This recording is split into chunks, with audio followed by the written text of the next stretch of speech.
Jerusalem was gripped by a palpable sense of fear, uncertainty, and wonder. The city, usually bustling with life, now held its breath. Jesus, the Messiah they had so faithfully followed and believed in, had been brutally crucified. A public and devastating end to what many thought was a new beginning. The hopes of a nation seemed to die with him on that cross. In the wake of this tragedy, the disciples scattered, driven by fear and confusion. They were hiding in the shadows, their dreams shattered, unsure of what the future held. The weight of their loss was immense, but then against all odds, the impossible happened. Jesus appeared to them, alive, resurrected from the dead, a beacon of hope in their darkest hour. He revealed himself, showing his wounds as proof and speaking words of peace and reassurance to their troubled hearts. For Simon Peter, this joy was deeply intertwined with shame and regret. He had once boldly vowed to die for Jesus, proclaiming his unwavering loyalty, but instead he denied even knowing him, not just once, but 3 times.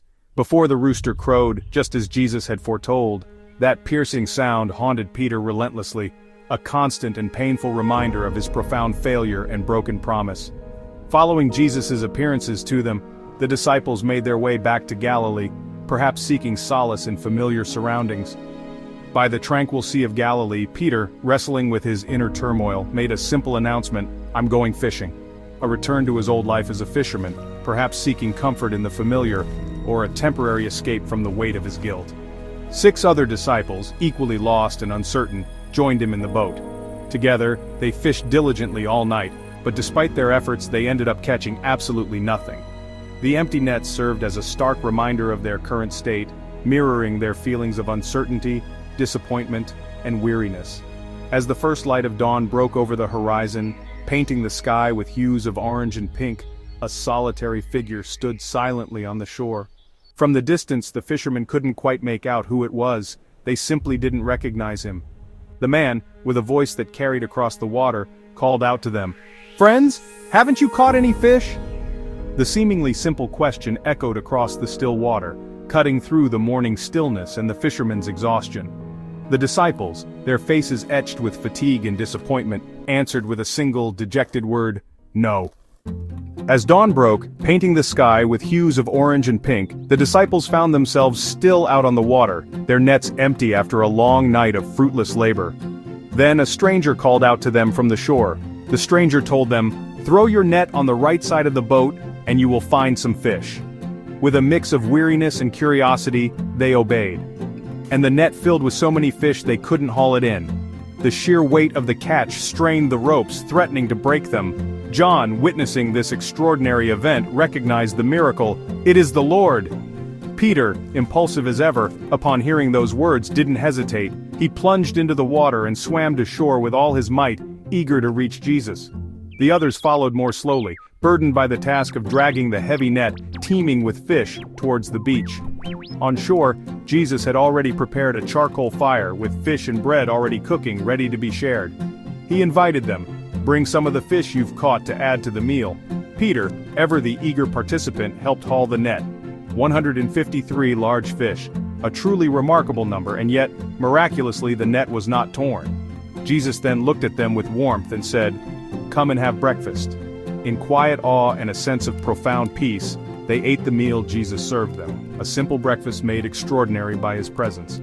No one dared ask who he was at this point. They knew in their hearts, without a doubt, that it was the Lord.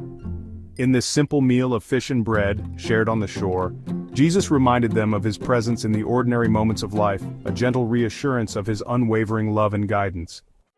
After breakfast, Jesus turned to Peter. By the glowing charcoal fire, a reminder of Peter's denial, Jesus asked, "Simon, son of John, do you love me more than these?" Peter replied, "Yes, Lord, you know that I love you." Jesus said, "Feed my lambs." Again, Jesus asked, "Do you love me?" Peter answered, "Yes, Lord, you know that I love you." Jesus said, "Take care of my sheep." A third time, "Do you love me?" Peter, hurt, replied, "Lord, you know all things. You know that I love you." Jesus said, "Feed my sheep." Each question echoed Peter's 3 denials, but each answer brought healing. Jesus didn't rebuke, he restored, commissioning Peter for future service. The past was forgiven. A new purpose was given. With 3 affirmations echoing Peter's 3 denials, Peter's restoration was complete, a testament to the boundless grace offered by Jesus. The weight of his past actions began to lift.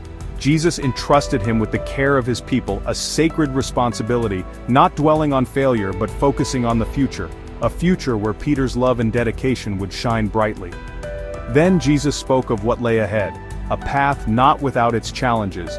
When you are old, you will stretch out your hands, a sign of vulnerability, and someone else will lead you where you do not want to go, a path of ultimate sacrifice. It was a prophecy of Peter's future faithfulness, even unto death, a destiny intertwined with the very mission of Christ. After this profound revelation, Jesus gave a simple command, a call to action: follow me, the same call as years before, now renewed, carrying even greater weight and significance. Peter was to leave his guilt behind and follow Jesus once more, embracing the journey ahead with renewed faith.